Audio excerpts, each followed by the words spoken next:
नमस्कार, बहुत स्वागत है आपका प्रॉपर्टी गुरु में। आपके साथ मैं हूं विपिन भट्ट। बहुत बहुत स्वागत है आपका इस शो में। और यहां पर होती है रियल एस्टेट से जुड़ी हुई हर तरह की बात, जिसमें हम आपको बताते हैं कि क्या खरीदना बेचना आपके लिए सही रहेगा, क्या ये प्रॉपर्टी खरीदने और बेचने का सही वक्त है। अगर आप कोई प्रॉपर्टी लेना चाहते हैं तो उसके बारे में हम आपको सलाह देते हैं। अगर आपको प्रॉपर्टी बेचना है तो उसके बारे में भी हम आपको बताते हैं कि इस वक्त मार्केट कैसा है और आपको कैसे दाम मिल सकते हैं। कमर्शियल प्रॉपर्टी हो, रेजिडेंशियल प्रॉपर्टी हो, रिटेल प्रॉपर्टी हो, किसी भी तरह की प्रॉपर्टी से जुड़ा कोई भी सवाल, आपको मिलती है सलाह सटीक और भरोसेमंद सिर्फ प्रॉपर्टी गुरु पे। तो आइए आज के शो की शुरुआत करते हैं। आज हमारे साथ कार्यक्रम में शामिल हो रहे हैं JLL के India head mid markets Mohammed Aslam साहब। सर, बहुत स्वागत है आपका प्रॉपर्टी गुरु में और हम उम्मीद करते हैं कि आप एकदम स्वस्थ और सुरक्षित होंगे और अपने घर पर ही हैं।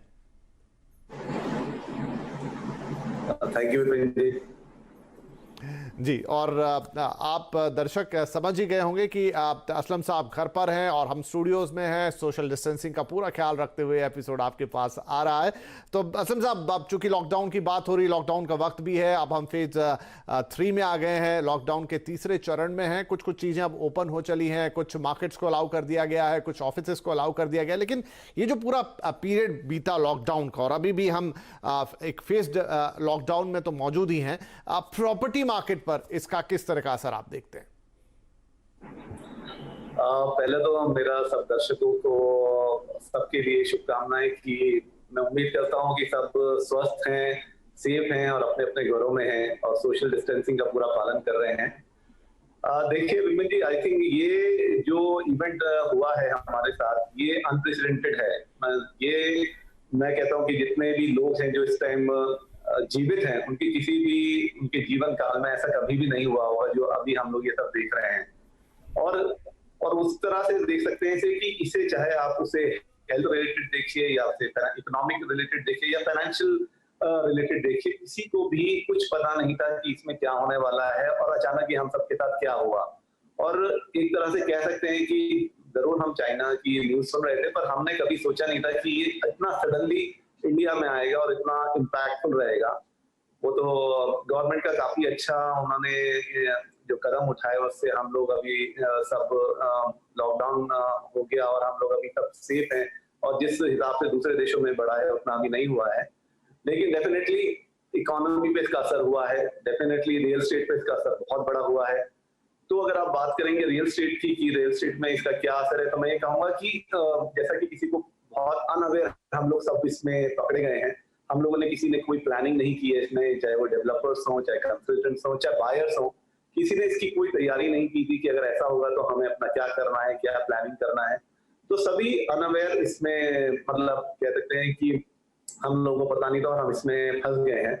लेकिन उसके चलते हुए भी पहला अभी लॉकडाउन को ऑलमोस्ट 40 दिन हो चुके हैं, मोर देन दैट। लेकिन इसमें हम लोगों ने क्या किया है कि जो डेवलपर्स है उनका फेज वाइज रिएक्शन चेंज हुआ है या काम बढ़ा, या किसी भी इंडस्ट्री को ले लीजिए, वो बहुत फेज वाइज हुआ है कि पहला हफ्ता ऐसा गया कि सब सडनली ये हमारे साथ क्या हुआ, लेकिन फिर दूसरे हफ्ते से उम्मीद हुई कि हाँ चलिए ये एब्जॉर्ब हो गया, लेकिन अब हम काम करेंगे और ठीक रहेगा।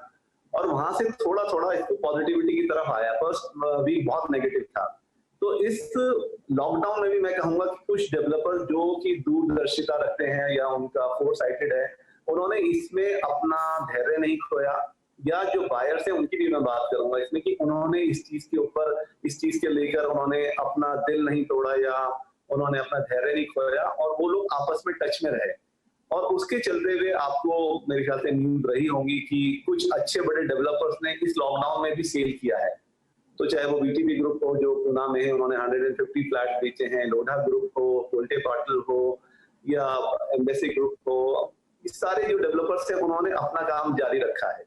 तो डेफिनेटली इस रियल एस्टेट पे इसका इफेक्ट ये रहेगा कि थोड़ा अभी आगे चलते हुए अगर हम देखेंगे तो अपने जो नए लॉन्चेस हैं वो थोड़े स्लो हो जाएंगे, सेल शुरू में थोड़ी स्लो रहेगी, लेकिन इसके ऊपर लोगों ने बहुत सोचा होगा, बहुत प्लानिंग किया होगा। और मैं कहता हूँ अगर इस लॉकडाउन में भी लोगों ने बाय किया है तो कुछ सोच के ही बाय किया होगा।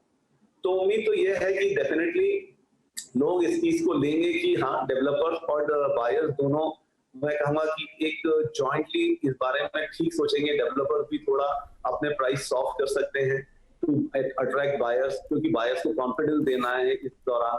उनको वो कुछ एक्स्ट्रा फ्रीबीज दे सकते हैं, या उनको कई डेवलपर्स ने किया भी है कि आपको जीरो कैंसिलेशन के ऊपर आप बुक कीजिए, अगर आपको आगे कैंसिल करना है फ्लैट तो आपको जीरो चार्जेस लगेंगे।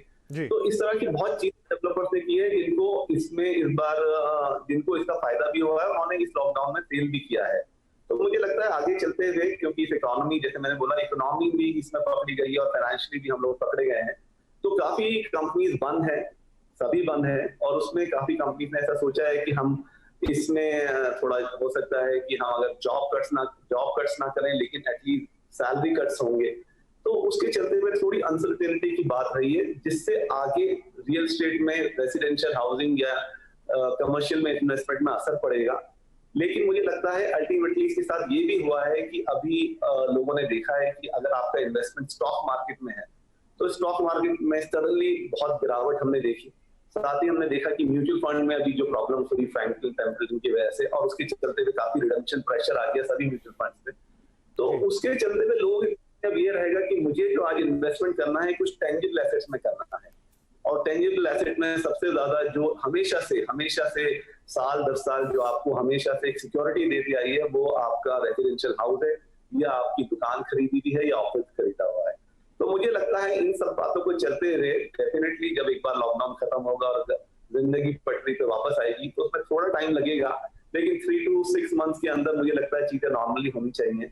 कोविड डेफिनेटली ये कोरोना वायरस रहने वाला है, इसको हमको एक्सेप्ट करना पड़ेगा कि ये एक हमारे जीवन की सच्चाई है, और यही न्यू नॉर्मल है। हम जिस तरह से अभी अपनी जिंदगी व्यतीत कर रहे हैं, सोशल डिस्टेंसिंग मेंटेन करने की कोशिश कर रहे हैं, वही हमें जब अब काम पे निकलेंगे तो हमें वो करना पड़ेगा। और उसके चलते हुए मुझे लगता है कि बाय दिवाली से पहले या उसके आसपास हमें लगेगा कि वापस मार्केट नॉर्मल पे आएगी, और जो भी इस तरह से प्लानिंग करेंगे, चाहे वो बायर्स हो या डेवलपर्स हो, दोनों को इसका फायदा हो।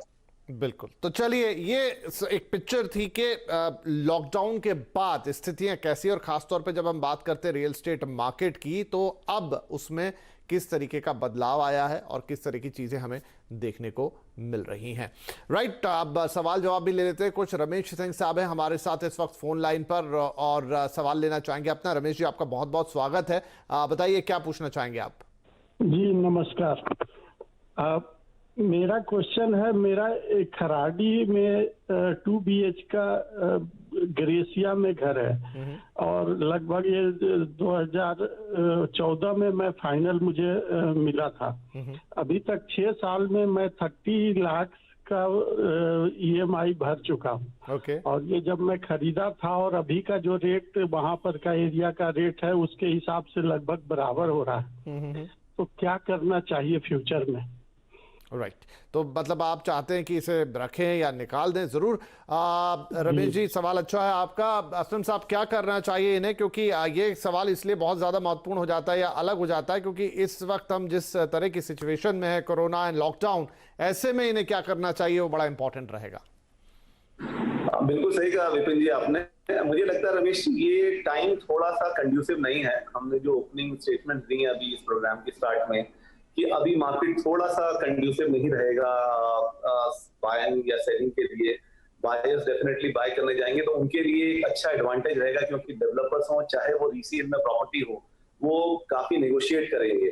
तो क्योंकि आप एक सेलर हैं और अगर आप इस फ्लैट को बेचने की कोशिश करेंगे, तो मुझे लगता है जो प्राइस आपको अभी जिस तरह की सिचुएशन हो गई है, pre Covid and post Covid, इस तरह का बात होगी, तो प्री कोविड में जो आपको मिल रहा था प्राइस, वो अभी आपको पोस्ट कोविड में नहीं मिल पाएगा।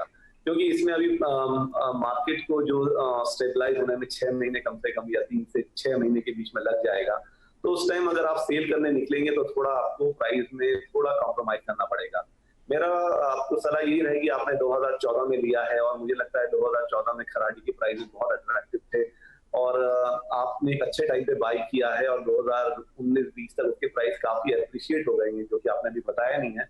तो मुझे लगता है अगर आप वहां नहीं रह रहे हैं और अगर आप उसे रेंटल पे भी देते हैं, तो उस पे रेंटल में आपका EMI के हिसाब से बराबर आपको, मेरे को लगता है, EMI और रेंटल फी हो सकता है। तो अगर ऐसी सिचुएशन है तो मुझे लगता है इसे आपको होल्ड करना चाहिए, क्योंकि खराड़ी बहुत ही अच्छी लोकेशन है पूना की, और फ्यूचर में उसका जो एप्रिसिएशन है उसमें काफी चांसेस है।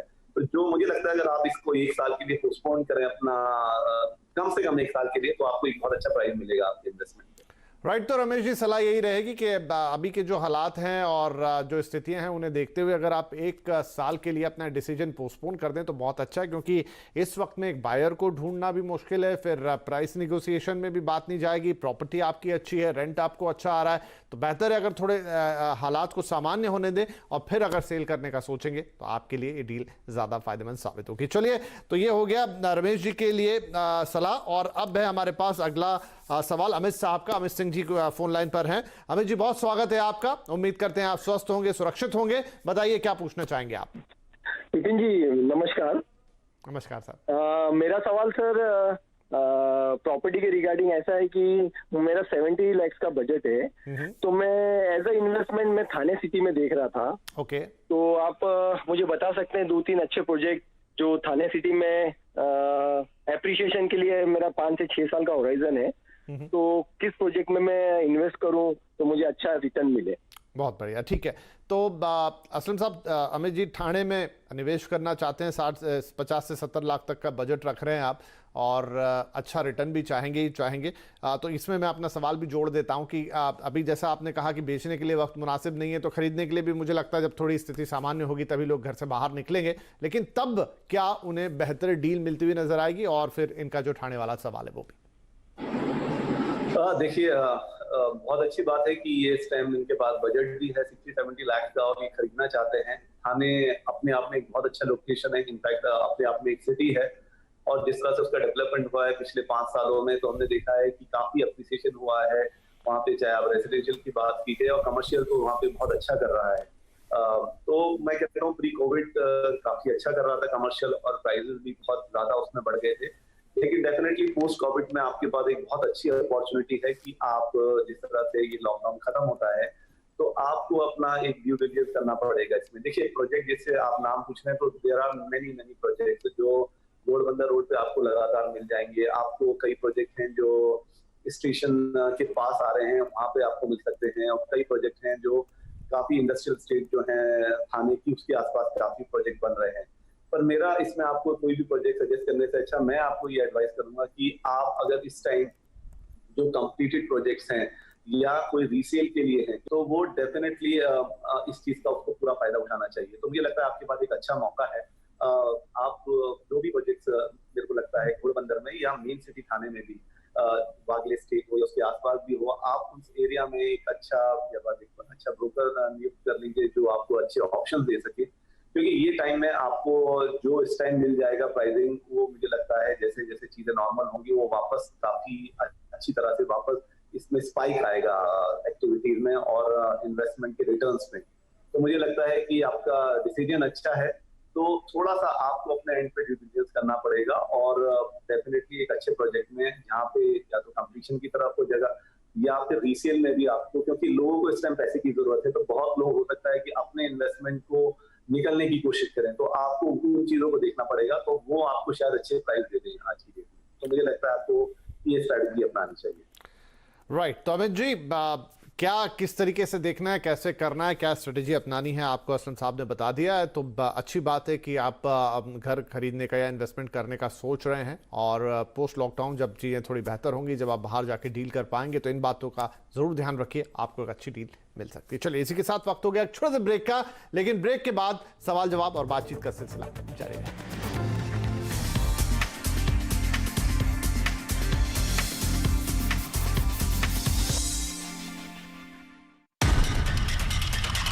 बाजार पर जरा और बारीकी से फिलहाल नजर डालते हैं। आपके सामने निफ्टी का एक कक्षा आएगा।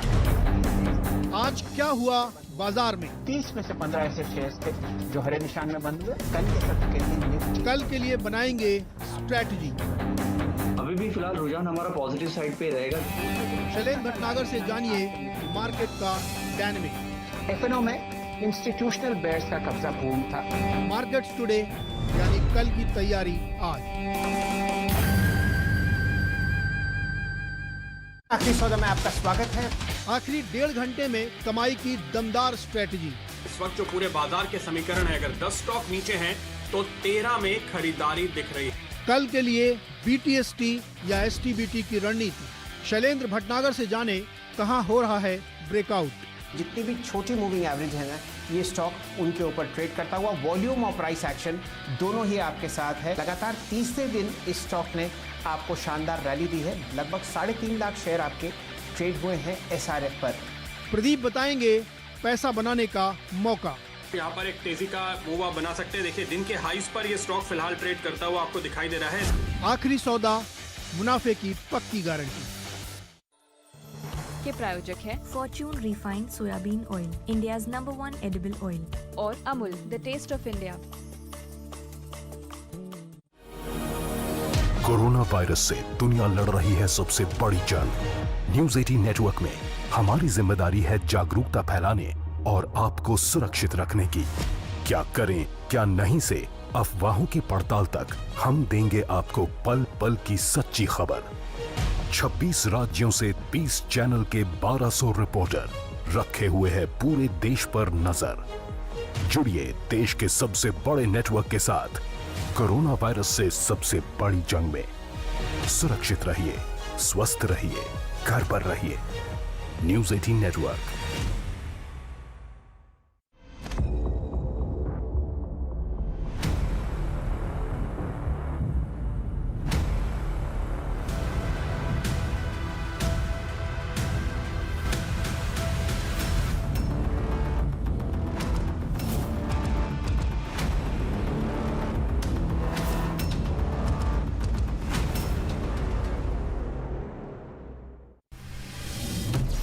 पहली चाल, शानदार रणनीति, बदलेगी आपकी किस्मत।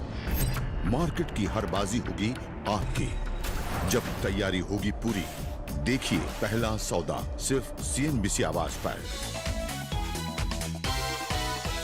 के प्रायोजक है फॉर्च्यून चक्की फ्रेश आटा, सॉफ्ट रोटी का वादा।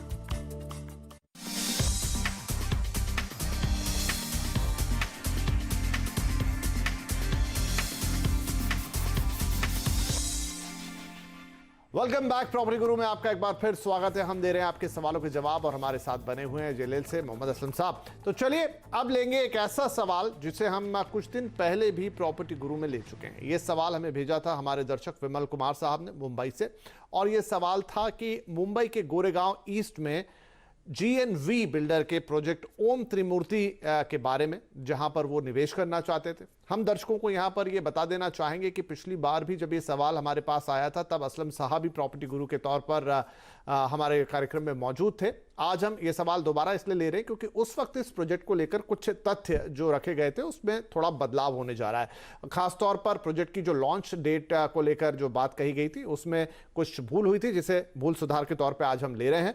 तो असलम साहब एक बार दोबारा से हम ये ले रहे हैं। विमल कुमार साहब ने ये सवाल हमें भेजा ही था और वो दर्शकों के सामने ही है कि वो एक 1 BHK फ्लैट लेना चाह रहे थे और उन्होंने इस प्रोजेक्ट में देखा था और हमने इस प्रोजेक्ट के बारे में कुछ बातें की थी। तो आज हम थोड़ा करेक्शन करते हुए दोबारा बातें करेंगे। तो मैं आपसे जानना चाहूंगा कि अब इस प्रोजेक्ट को किस तरीके से आप देख रहे हैं। विपिन जी, आपका कहना ठीक है। लास्ट टाइम जब बात कर रहे थे तो आई थिंक वो मैं कह सकता हूँ कि एक ह्यूमन एरर टाइप था वो, क्योंकि जो पेपर्स रहते हैं हम लोग के पास पढ़ने के लिए या उसमें जो प्रिपेयर हम लोग के फैक्ट्स रहते हैं तो वो शायद थोड़ा सा ऊपर नीचे हो गया था। तो द क्वेश्चन उन्होंने जब पूछा था तो उन्होंने कहा था कि 1 BHK है, और दूसरा उन्होंने कहा था उनके पास दूसरा ऑप्शन भी है कि वो उसको एक प्री लॉन्च का ऑप्शन भी है उनके पास। तो हमने उस टाइम भी उनको सलाह दी थी कि प्री लॉन्च ऑप्शन की जगह आप जो रेडी प्रॉपर्टीज हैं या जो है वहां जाइए। लेकिन उनका जो फर्स्ट वाला क्वेश्चन था जिसमें वो उन्होंने उसके बारे में बात की थी, तो एक्चुअली हमें बोलना उसमें ये था कि आई थिंक मैंने शायद जल्दी से ऐसा बोल दिया कि आपका वो 10 इयर्स से प्रोजेक्ट है, लेकिन एक्चुअली वो बात ये थी कि वो 10 इयर्स से बिजनेस में है और उनके बारे में हमने कुछ नेगेटिव नहीं सुना है अभी तक। और ये प्रोजेक्ट डेफिनेटली जो है आपके जो बजट है उसके हिसाब से आपको देख लेना चाहिए। बाकी उसके प्रोजेक्ट के बारे में कोई नेगेटिविटी नहीं थी। सेकेंडली आपके ऊपर दूसरा एक दर्शक या एक बायर की डिस्क्रिप्शन है कि जब आप खरीदना चाहते हैं तो आप अगर उस डेवलपर पर फेज जताते हैं और आपके उसके प्री लॉन्च में लेने के लिए रहेंगे, वो टोटली आपका डिस्क्रिप्शन है। थर्डली उनके जो करंट प्रोजेक्ट की बात है वो डेफिनेटली प्रोजेक्ट में कोई नेगेटिविटी हमने नहीं सुनी है, नीदर हमने डेवलपर के बारे में सुनी है। तो आप अगर अपना बेसिक ड्यू डिलिजेंस कर सकते हैं तो ड्यू डिलिजेंस करके अगर आप सेटिस्फाई हैं तो डेफिनेटली आपको उसके लिए जाना चाहिए। यहाँ पर मैं दर्शकों के लिए एक बार और ये बात को दोहरा देता हूँ। असलम साहब ने उसको साफ कर ही दिया है। जो मूल रूप से एक मिस्टेक हो गई थी कुछ तथ्यों को लेकर, कुछ फैक्ट्स को लेकर कि प्रोजेक्ट डिले है, अपने वक्त से काफ़ी साल पीछे है, तो वैसा कुछ है नहीं। और डेट आपके सामने आ ही रही है, मार्च 2019 में प्रोजेक्ट लॉन्च हुआ है। प्रोजेक्ट्स के बाकी सारे जो पैरामीटर्स हैं वो अच्छे हैं, असलम साहब ने वो आपको बता ही दिया है।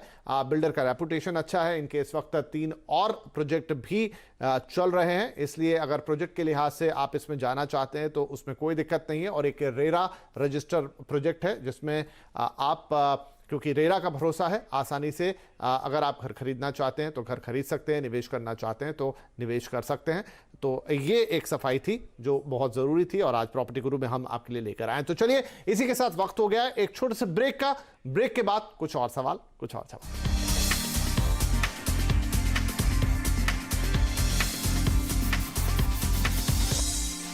आखिरी सौदा में आपका स्वागत है। आखिरी 1.5 घंटे में कमाई की दमदार स्ट्रेटजी। इस वक्त जो पूरे बाजार के समीकरण है, अगर 10 स्टॉक नीचे हैं तो 13 में खरीदारी दिख रही है। कल के लिए BTST या STBT की रणनीति। शैलेंद्र भटनागर से जाने कहां हो रहा है ब्रेकआउट। जितनी भी छोटी मूविंग एवरेज है ना, ये स्टॉक उनके ऊपर ट्रेड करता हुआ। वॉल्यूम और प्राइस एक्शन दोनों ही आपके साथ है। लगातार तीसरे दिन इस स्टॉक ने आपको शानदार रैली दी है। लगभग 3.5 लाख शेयर आपके ट्रेड हुए हैं SRF पर। प्रदीप बताएंगे पैसा बनाने का मौका। यहाँ पर एक तेजी का मूव आप बना सकते हैं। देखिए, दिन के हाईज पर ये स्टॉक फिलहाल ट्रेड करता हुआ आपको दिखाई दे रहा है। आखिरी सौदा, मुनाफे की पक्की गारंटी। के प्रायोजक है Fortune refined soybean oil, India's number 1 edible oil, और Amul the taste of India. Network 18 ला रहा है इस दौर की सबसे बड़ी खबर, कोरोना से सबसे बड़ी जंग। 1200 रिपोर्टर, 20 चैनल और 15 भाषाएं। हम बाहर निकलते हैं ताकि आप घर पर रह सकें। 56 करोड़ दर्शकों के भरोसे का शुक्रिया। नेटवर्क 18 ग्रुप, भारत का सबसे बड़ा मीडिया नेटवर्क। एक आवाज जो कभी दबती नहीं। ये वो चैनल नहीं है जहां पे बीच बीच में बोल के शोर मचा के आप डिबेट करें। एक आवाज जो सामने लाती है असली मुद्दे। डेवलपमेंट के मुद्दे पे चुनाव होता है क्या? एक आवाज जो सिर्फ देश को रखे आगे। अगर आपको दिक्कत 370 और 35 से हटने से है तो मैं आपके साथ नहीं हूं। बहस के शोर से अलग, देश की सबसे असरदार बहस। देखिए आवाज अड्डा, सिर्फ CNBC आवाज पर। पहली चाल, शानदार रणनीति, बदलेगी आपकी किस्मत। मार्केट की हर बाजी होगी आपकी, जब तैयारी होगी पूरी। देखिए पहला सौदा, सिर्फ CNBC आवाज पर। के प्रायोजक है फॉर्च्यून चक्की फ्रेश आटा, सॉफ्ट रोटी का वादा।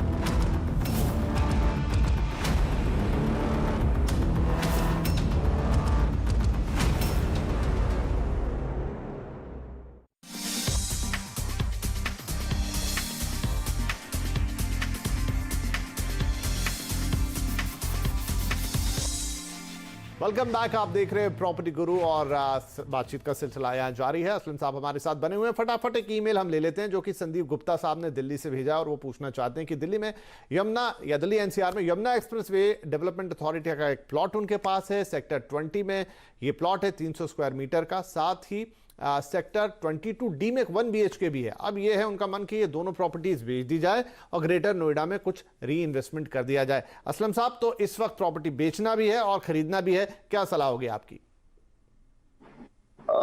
Vipin ji, part of previous answer only कि इस टाइम बेचना ठीक नहीं रहेगा। आपको आपकी डिजायर्ड प्राइस नहीं मिलेगी। अगर गुप्ता जी ने पहले प्री कोविड इस पे थोड़ा सा रिसर्च किया होगा तो उनको एक प्राइस मिल रहा होगा जो कि अब मुझे लगता है रीनेगोशिएट हो जाएगा अगर कोई बात भी चली होगी। मुझे लगता है कि उनको थोड़ा सा होल्ड करना चाहिए। सेक्टर 22 वैसे भी एक अच्छी लोकेशन है ग्रेटर नोएडा में। उसकी कनेक्टिविटी यमुना एक्सप्रेस से बहुत अच्छी है जो आगे जाके आगरा को कनेक्ट होती है। तो ओवरऑल उसके जो प्रोस्पेक्ट्स हैं वो काफी अच्छे हैं। उसके आसपास जो सोशल इंफ्रास्ट्रक्चर है वो भी काफी ठीक है। मुझे लगता है उनका दूसरा जो भी 1 BHK वो भी अच्छी लोकेशन पे है। अभी NCR में क्योंकि गवर्नमेंट काफी काम कर रही है उसको डेवलप करने के लिए, स्पेशली ग्रेटर नोएडा और नोएडा के लिए। अभी आप देखेंगे कि तो वो जेवर जो सेकंड इंटरनेशनल एयरपोर्ट है NCR का, वो आ रहा है। उसके आने के बाद काफी इकोनॉमिक एक्टिविटी बढ़ने के चांसेस है।